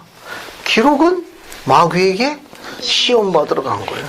그럼 우리는 예수님 따르는 재주뿐이 없어. 그럼 우리도 침례 받은 직후에 어떻게 해야 돼? 예수님 발자취 따라서 시험 받으러 어디로 가야 돼요? 몸사람? 아니 어디로 가야 돼요? 콜라텍? 왜? 예수님도 거기 왔잖아. 거기 시험 받으러. 그렇게 하시면 안 돼요. 왜냐하면 우리가 갖고 있는 기록에 야고보서 1장 13절 한번 봅시다. 비교. 야고보서 1장 13절 보세요. 야고보서 1장 13절. 그래서 한번 읽어봅시다. 강미경 자매님, 야고보서 찾아가지고 1장 13절 한번 읽어봐요. 여러분 히브리서 뒤에 나옵니다. 1장 13절이니까 371쪽 371쪽 찾아가지고 한번 읽어봐요.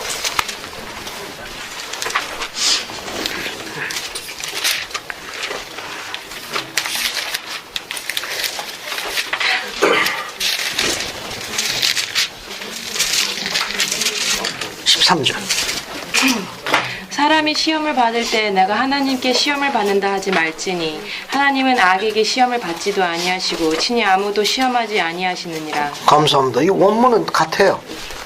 템프티드입니다. 유혹하다 그런 뜻. 시험하다. 여기 야고보서의 기록 보게 되면 하나님은 악에게 시험받지 아니하시니. 근데 여기 어떻게 돼 있어요? 악에게 시험받으러 자청하셨네. 근데 야고보는 뭐라고 설명했어요? 하나님은 악에게 시험 받으려고 그렇게 하시지 않는다 이렇게 기록했거든요. 악에게 시험하도록 그렇게 하시지 아니한다 이렇게 되어 있습니다. 그럼 두 개 중에 뭔가 문제가 있는 거예요. 자, 그러면 우리가 갖고 있는 기록을 한번 봅시다. 우리가 갖고 있는 기록을 한번 볼게요. 여기 인물 마태복음 4장 3절 여기 맨 밑에 보세요. 맨 밑에 여기 맨 밑에 여기 예수께서 유혹을 당하여 극복하심 찾았어요? 네. 거기 마태복음 4장 3절 좌측편 맨 밑에 보면은 조셉 스미스 영감력이 나와 있어요. 찾았어요? 네. 그 영감력은 마태복음 4장 1절과 2절 이렇게 번역되어 있습니다. 그거 한번 읽어볼게요. 신학기자님 한번 읽어보세요. 그때 예수께서 성령에 이끌려 하나님과 함께 하시러 광야로 가사 40일을 밤낮으로 금식하며 하나님과 교통하신 후에 줄이신지라 남겨지게 되니 마귀의 유혹을 받으시게 되었더라. 감사합니다. 거기 보면 번역이 바뀌었어요. 그때 예수께서 성령이 인도했어요. 성령이 인도해가지고 광야로 갔는데 누가 인도했느냐? 성령이 인도했어요. 근데 광야로 왜 갔느냐? 시험 받으러 간 게 아니고 뭐라고 기록되어 있어요? 하나님과 함께 하시려. 그렇죠. 영감여기는 하나님과 함께하기 위해서. 하나님과 함께하기 위해서. 영문은 to be with God, with God. 하나님과 함께하기 위해서. 요거는 영감여기만 들어가 있고 우리 성경에는 번역이 없습니다. 우리 성경에 번역이 잘못된 거예요. 문장 자체가 아주 왜곡된 대표적인 귀신. 예수님께서 광야로 가신 이유는 시험 받으러 간 게 아니고 to be with God, 하나님과 함께 하시러 간 거예요. 안 그러면 우리도 심답하고 그런 데 가도 되지. 그래서 감독님한테 독심 활동으로 이번에 룸사롱으로 간다고. 왜 그렇게 했냐면 마태복음 4장 1절 참조 그건 좀 이상한 거야. 저걸 알고 나를 한번 백전백승 뭐 이렇게 횡설수설 해가지고 말이야. 탈무드에 보면 이런 기록이 있습니다. 탈무드에 보면 해변가에 가지 않아도 소금으로 젓는다고 그랬어요. 바닷물에 들어가지 않아도. 왜? 그 해변가 가면 바닷바람에서 소금기가 적는 거예요. 그게 흥미 있는 가르침이에요. 그리고 마루 밑을 썰었더니 빗자루가 어떻게 됐습니까? 더러워지는 거예요. 그런 데 가가지고 정확하겠다고 뛰어들었다가 본인이 오염되는 거예요. 어때요? 엘마의 아들 중에 하나 코리앤톤이 아버지 따라가지고 레멘 변방에 가서 성교사업했죠. 그래서 이사벨을 개종시키려고 했다가 개종을 당해가지고 엄청 혼났잖아요. 엄청 눈물나게 혼났지. 거기 경전에는 창녀 이사벨로 나옵니다. 개종을 하러 가셨다가 그만 개종을 당해가지고 부친한테 엄청 잔소리 들었죠. 우리 학교 몰몬 게 일부 기록이 나와 있습니다. 그런 무모하면 할 필요성이 없는 거예요. 그래서 이제 다음 주에 공부하겠습니다. 산상수훈에도 거룩하고 귀한 것을 개나 돼지에게 던지지 말라. 그들이 돌이켜 너희를 묻고 뜯고 할까 함이라. 복음도 대상을 보고 하라는 거지. 전혀 그렇지 않은 자들에게서 너희들이 상할 까노라. 우리가 구원으로부터 어려움을 겪는 게 있을 수 있는 걸 시사하셨어요. 자, 또 기록을 봅시다. 하나님과 함께하기 위해서 한 거예요. 그러면 예수님께서 광야에서 하나님과 함께하기 위해서 사용한 도구가 2개가 거기에 있는데요. 뭘 하셨어요? 영감력이만 나와. 우리 성경에 하나뿐이 없어. 영감력은 하나 더 추가됐습니다. 지금 거기 밑에 여기 보시고 예수님이 광야에서 하나님과 함께하기 위해서 그분이 사용하신 접근 방법 도구가 2개가 있어요. 금식하고 또 뭐 했어요? 네? 또 뭐 했습니까 거기? 이거 며칠 하셨어요? 며칠? 40일 금식하시고 또 뭐 했습니까? 하나님과 교통하셨어요.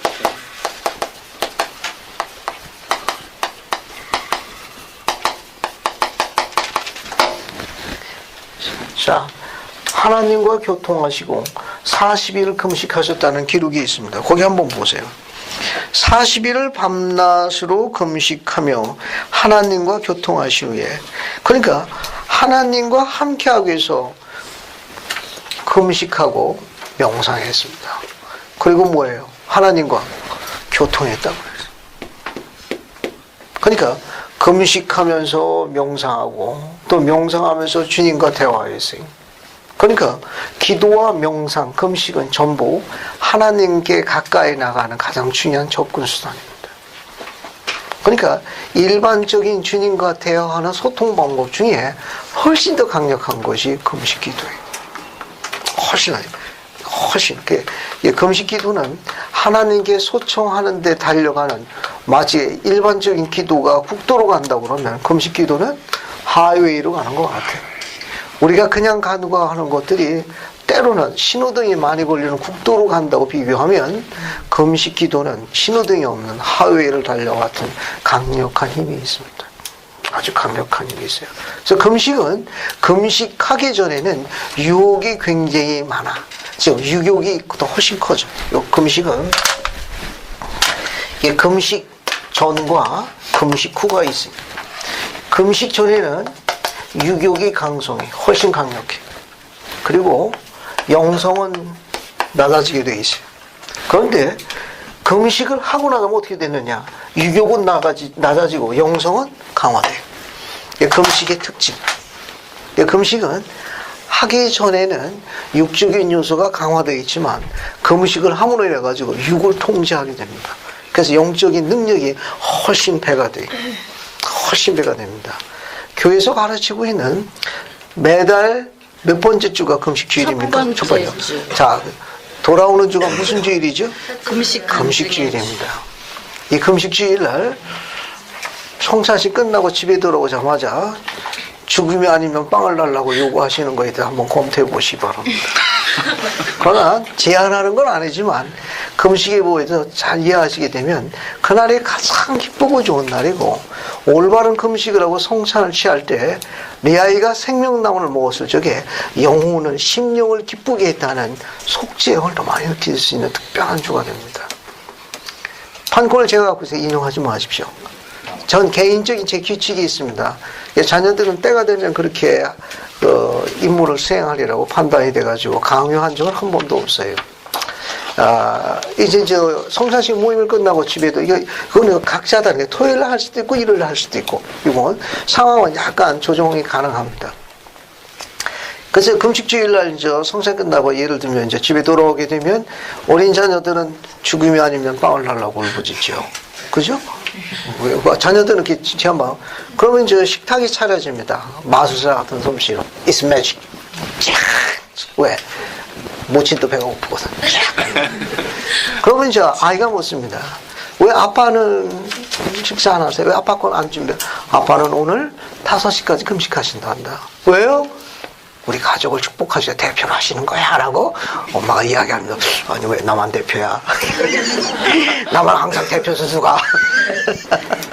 그럼 어린 자녀들은 어느 정도 성장이 되면 그렇게 해야 되는 걸 배우게 됩니다. 자녀들이 성장해서 인질이 커지게 되면 하나들이 이렇게 동참합니다. 나도 오늘 아빠와 함께 5시에 식사하겠습니다. 그러면 이제 물이 들기 시작하는 거예요. 그러면서 자연스럽게 대표 선수가 어떻게 되는지를 훈련받게 되는 겁니다. 그런데 대표 선수가 오자마자 죽음이 아니면 먹을 걸 달라고 부르짖게 되면 금식 가르치기가 쉽지 않을 거예요. 왜 대표 선수가 그때까지 지키고 있는 거를 전능하신 하나님께 따르는 걸 자녀들에게 배울 수 있는 가장 좋은 시간입니다. 예를 들면 즉 금식을 하기 전에는 유격에 관련된 분에 엄청 욕구가 강하지만 금식을 하게 되게 되면 성찬 중에 소총하는 계시의 영이 훨씬 배가 됩니다. 엄청 배가 돼요. 다른 주와 다른 특별한 느낌을 받는 게 바로 금식주일입니다. 훨씬 속죄일을 더 많이 느끼게 되고 훨씬 더 영혼이 성장이 돼요. 그러나 이거 강요하시면 안 됩니다. 그걸 자연스럽게 동참할 수 있도록, 인지할 수 있도록 가르쳐 주는 게 가장 이상적인 방법이에요. 왜냐하면 건강사회라든가 다른 특별한 문제에 결부될 때는 조정이 되는 율법이기 때문에 5시부터 식사를 했으니까 3분 전, 2분 전, 30분 전, 땡! 이렇게 하면 안 돼. 알겠어요? 아빠, 어제 보니까 아빠 식사 시간이요. 저녁이 7시인데 왜 5시예요? 24시에 2시간 모자랐는데요. 2시간 지키고 있을 거예요. 이 금식 24시간이 꼭 그걸 마치는 건 아니에요. 약간 융통성이 있는 거예요. 알겠어요? 약간 융통성이 있는 거예요. 지금 이야기하는 거는 금식의 목적을 이해해야 되는데 율법에 지쳐가지고 30분 전, 5초 전, 땡! 교회에서 그렇게 가르치는 사람도 없어요. 그렇게 하는 건 규칙을 가르치는 거예요. 원리를 가르치는 게 아니고. 이해하시겠어요? 이 교회가 멋있는 교회예요. 멋있는 교회라고. 영이 있는 아주 멋있는, 이제 너무 또 융통성을 발휘하면 좀 곤란하지만, 그래도 상당히 멋있는 교회예요. 그건 스스로 그런 원리를 깨달아고 적용할 때 되게 되는 자절에게 엄청난 축복을 받습니다. 그 남자가 멋있는 남자예요. 그러니까 남자가 언제 구분이 되는 거면 자절력과 구분되는 거예요. 그런 개인적인 자신과의 싸움에서 통제가 가능한 율법이 금식이에요. 그러게 되면 이제 통제력이 엄청 자절이 커져가지고 남자가 점점 멋있어집니다. 사람은 살수록 좋아. 살면 살수록. 그건 그 아내와 가족만 하는 거예요. 다른 사람은 몰라요. 근데 금식이 그런 독특한 율법과 특징을 갖고 있습니다. 이해가 됐습니까? 그러니까 예수님께서 하나님께 가까이 구해서 그거 접근한 방법이 누구냐 하면 이 금식하고, 이 금식에는 뭐가 따라가냐면은 의미가 따라가야 돼. 미닝이 따라가야 돼. 즉 목적이 있어야 돼. 즉 이는 의미, 목적이 없는 기도, 금식, 이거는 굶주린 것 같아. 굶주림이요, 굶주림. 그래서 그 우리가 약자로 금식이 아니고 굶식이라고 그래요. 눈물이 앞을 가리지. 눈물이 앞을 가리지. 전 잊어버리지도 않습니다. 오래전에 한 신권 지도자가 광고를 하시다. 다음 주는 금식절입니다. 저녁에 주무시기 전에요, 우유를 여기까지 가득 데펴서 미지근하게 드시면요, 일요일 날 잘 견딜 거예요. 지금도 기억이 들어요. 그만큼 금식주일이 공포주거든요. 오래전에 교회 초창기 때 있었던 일입니다. 금식일은 공포주가 아니에요. 아주 기쁘고 좋은 날입니다. 사랑하는 사람들에게 신앙과 소망을 이룰 수 있는 특별한 절기에 대한 소망을 실어주는 아름다운 절기가 그 주입니다. 그리고 금식하고 난 다음엔 해당하는 금액을 후하게 할 수 있는 한 킴포레상이 몇 배까지? 10배까지 후히 주님의 제단에 주님의 감령에게 바치는 것까지가 금식의 법이. 알겠습니까? 해당되는 거 그 금전으로 환산해서 내야 돼. 그래야 금식의 현장이다. 그 외에 진로나 지나 개인적인 문제들 금식할 경우에는 그것까지 금식호흡으로 낸다, 안 낸다? 안 낸다. 그러니까 금식주일날 2끼분의 식사를 내도 우리가 가르치고 있는데, 개인적인 어떤 도움을 받기 위해 가지고 주중에 이제 금식을 여러 번 했다. 어때요? 그것까지 금식기금으로 포함해서 낸다. 맞다, 틀리다? 맞아요. 안 낸다. 안 낸다. 맞아요. 내야 된다. 감사합니다. 금식주일 2끼만 내시면 됩니다. 아시겠습니까? 근데 내는 건 안 말려. 본인이 자발적으로 내는 건 안 말려. 그거는 굳이 말릴 이유가 없는데, 금식의 율법이라는 건 교회에서 제1장단이 2끼분의 식사를 내도록 지침으로 정하셨습니다. 그거는 이제 당연히 그렇게 해야 돼. 또 선지자가 10배 이상 내라고 했어요. 거기에 가까운 그런 기쁜 마음으로 내라는 것이 꼭 10배라는 뜻은 아니에요. 알겠어요? 그래가지고 이마트 저마트 또 다 돌아다녀가지고 10배야 10배 제일 싼데 어디요? 또 그런 거 하면 또 안 되고. 그러니까 이 마음은 10배에 해당하는 만큼 기쁜 마음으로 자기 분수껏 해라, 그런 뜻이지. 10배라고 그래가지고 이마트 저마트 제일 싼 거 조사해가지고 그런 정성이 있으면 다른 쪽에 신경 쓰니까 나와요. 그러니까 평소에 다른 하는 것은 금식금을 안 내셔도 됩니다. 2끼분에 해당되는 것만 온전히 회원들이만 할 수 있으면 와드의 성찬식의 간증의 내용이 바뀌게 됩니다. 줄을 쓰게 되고 그 다음 주부터는 계시형이 차고 넘치게 돼요. 그 시작은 경전에 이렇게 기록되어 있어요. 그러니까 마태복음 4장 1절에 이렇게 나와 있는 거예요. 그러니까 이 법은 속죄형과 아주 밀접하게 된 그런 율법과 같습니다. 그러니까 아버지가 자녀를, 어머니가 자녀를, 자녀가 부모를 위해서 주님의 자비를 구할 수 있는 가장 의미 있는 기도는 금식 기도예요. 너무너무 아름다워. 내가 누군가를 위해서 내 영혼을 다 해가지고 적는 자 앞에 그 제단 위에 올려놓는다는 행위는 속죄형이 아니고는 인도되어지기 어렵습니다. 부모는 자녀에서 수많은 금식 기도를 하죠. 시험 보러 갈 때든지 취직할 때든지 배우자 문제든지 어떤 결정할 때는 부모는 수많은 금식 기도에 하나님의 재단에 올라오는데 여러분은 부모에서 얼만큼 하십니까? 하죠. 용돈 인상을 위해서 스마트폰 구입 기회를 일찍 땡기기 위해서 그런 기도 말고 정말 사랑하는 사람도 해가지고 그런 기도를 할 수 있으면 훨씬 더 속죄형에 대해서 깊은 이해력과 통찰력과 영성을 갖게 됩니다. 기록은 그렇게 돼 있어요. 기록은. 그 다음에 하나님과 교통했다고 그랬죠? 요 하는 동안에 40일 동안 예수님은 물을 마셨죠? 안 마셨다거나. 아니 경전에 기록이 없네. 물은 마신 거예요. 물은 음식은 아니니까. 아, 물 드셨어요. 그죠? 왜 신임 소리를 내고 계십니까? 아니 40일 동안 예수님 그 물을 마신 거예요. 왜? 물은 음식이라고 안 하거든. 음료지. 근데 저기 물 그 마셨던 모세가 네. 40일 금식 그 시내산에 올라갔을 때 금식했을 적에 이 떡도 마시지 않고 물도 마시지 않았다 그러거든요. 근데 그 기록이 어디 나옵니까? 나오던데요. 어디 나와요? 출애굽기 34장 28절로 갑시다. 자, 출애굽기 34장 28절로 가요. 그래서 방수인 자면요. 출애굽기 34장 28절 한번 읽어봐요. 모세가 여호와와 함께 40년을 거기 있으면서 떡도 먹지 아니하였고 물도 마시지 아니하여. 됐습니다. 감사합니다. 거기 보면 모세에서 저희 출애굽기 34장 28절입니다.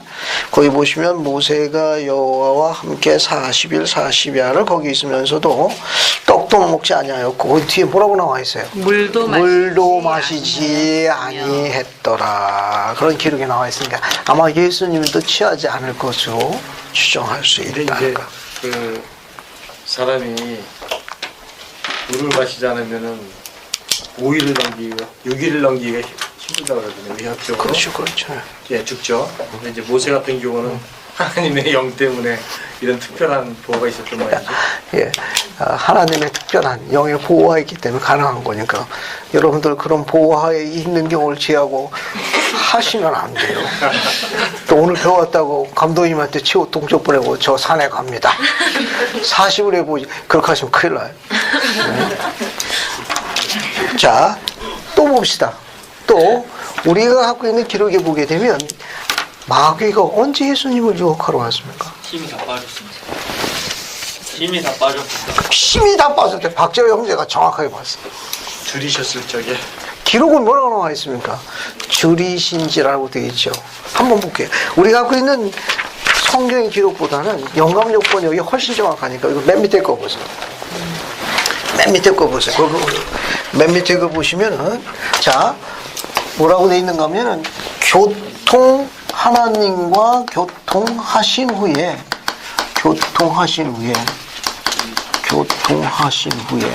그 다음에 어떻게 되어 있어요? 줄이신지라. 그 40일 동안 밤낮으로 금식하시고 명상하시고 아버지와 뭐 한 겁니까? 대화한 거예요. 그러니까 40일 동안 금식하시면서 그분과 대화한 거예요. 하나님과 교통했다는 건 아버지와 대화한 거예요. 아버지와 대화한 겁니다.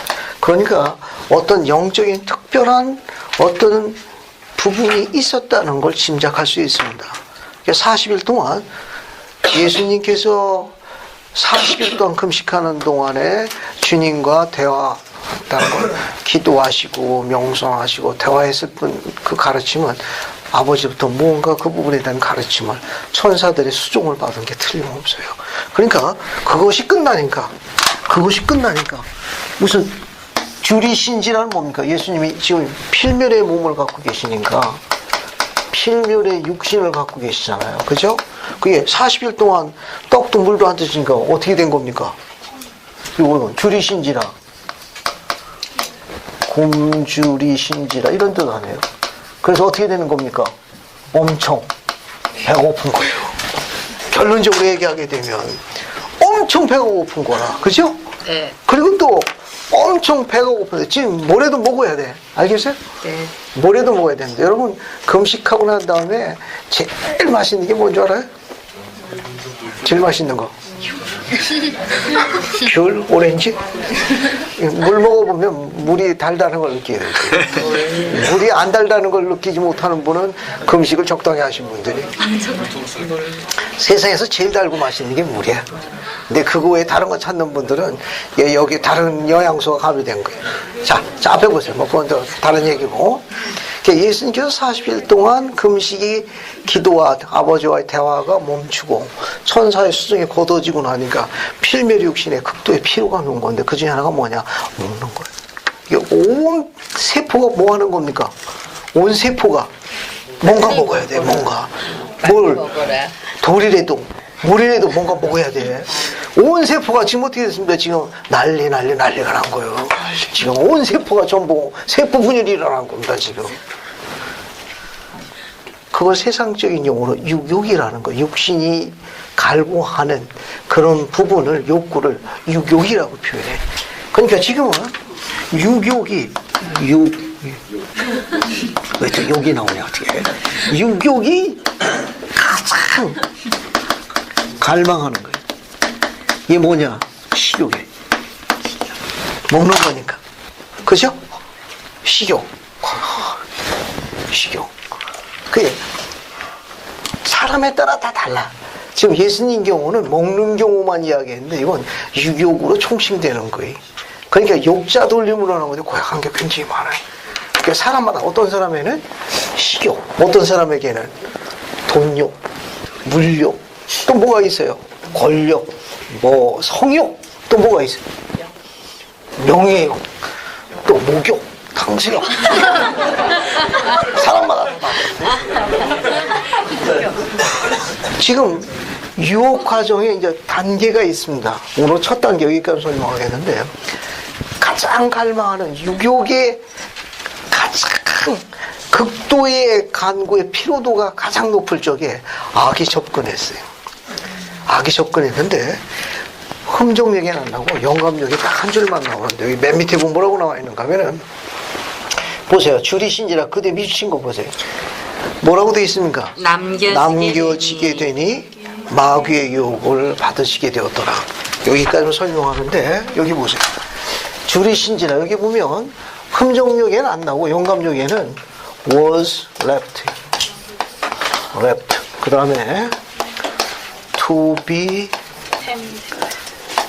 tempted of the devil. 설명 하나만 하고 여기까지만 하고 자세한 거 다음 시간에 할게요. 이 문장에 보면 이 부분은 영감력에만 나옵니다. 요거는 이제 우리 흠정력에서 나오는 걸 같이 보던 게 요게 추가됐어요. 요거는 우리가 갖고 있는 흠정력 번역에도 나와요. 흠정력 번역은 이거 목적으로 번역했습니다. 예수께서 광야에 마귀에게 시험 받으러 목적으로 번역했어요. To be tempted of the devil. 이거 여러분 영문법의 기본이에요. 목적으로 번역했는데 이런 부정사 to 다음에 이런 과거분사형 나오는 건 목적 말고도 결과로도 번역하는 게 있어요. 마태복음 4장 1절은 목적으로 번역해서 번역이 우스꽝스럽게 돼 있어요. 그런데 영감력에는 결과로 번역하는 게 맞다고 번역이 종종 되어 있습니다. 결과는 앞에서부터 그냥 번역하는 거예요. was left. 여기 was left 요거 복수예요, 단수예요? 단수예요. 누가? 예수께서 was left. 혼자 남겨진 거예요. 여기 뒤에 남겨지게 되니라고 번역되어 있는데 이 말은 뭐냐? 남겨지게 되니 혼자 아무도 없어. 아버지도 없고 천사도 없고 다 걷어진 거예요. was left. 혼자 남겨지게 되니 결과적으로 and he was tempted. 그가 마귀의 유혹을 받았더라. 그렇게 번역해야 돼. 마귀의 유혹을 받기 위해서 혼자서 기다리고 계시더라. 왜 안 와? 이거 참 나 이거 배고픈데 먹어야 되는데 왜 안 와? 이게 아니고 알겠어요? 그 번역은 인간의 번역. 인간의 생각이에요. 그게 아니고 모든 것을 다 필하신 후에 혼자 남겨지게 되니 마귀가 유혹했더라. 그런 말. 그러니까 예수님이 유혹을 받을 때는 유혹이 가장 갈망하는 때, 그때 누구하고 있었어요? 혼자. 혼자 있을 때. 그러니까 마귀는 우리가 혼자 있을 때, 그 상태가 어떤 상태예요? 세상적인 유혹으로 가장 피로도가 높을 때 놓고 하는 거예요. 알겠어요? 그러니까 혼자 있을 때 어떤 일을 수행하고 있는가를 알 수 있으면 그 사람의 인품과 인격을 알 수 있습니다. 그러니까 나중에 이제 여러분 언젠가는 데이트하게 될 때가 올 거예요. 그때 단둘이 있을 적에 그 남자의 행실을 보면 품격을 알 수 있어요. 남자의 자격을. 아시겠습니까? 그것도 시험 받으려고 일부러 하시면 안 돼.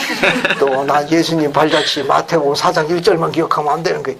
영감력을 기억을 해보면 마귀가 예수님 유혹하는 두 가지 경우였습니다. was left, 혼자 남겨지게 했을 때. 그때 그분이 어땠느냐? 육신의 피로도가 제일 높을 때 마귀에 유혹했어요. 한 번만 유혹했죠?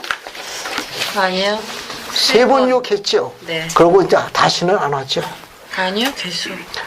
다음 주에 설명하는데 마태복음에 안 나오지만 누가는 이렇게 얘기했습니다. 잠시 예수 곁을 떠나더라. 잠시. 그게 언제입니까? 다시 오겠다는 것이 이상한 거예요. 그래서 그가 주님을 십자가에 박았습니다. 우리도 그의 제물로 달릴 때까지 계속 시도할 가능성이 있다는 거. 다음 주는 그런 유혹과 유혹을 어떻게 지혜롭게 극복할 수 있는지, 또 악의 그런 육적인 교회 다른 어떤 곳으로 우리에게 시도를 하는지, 그 부분은 유인물을 쭉 읽어갖고 오시고 시간이 나면 그 뒷부분 산상수원 제자를 부르는 장면까지 다루도록 하겠습니다.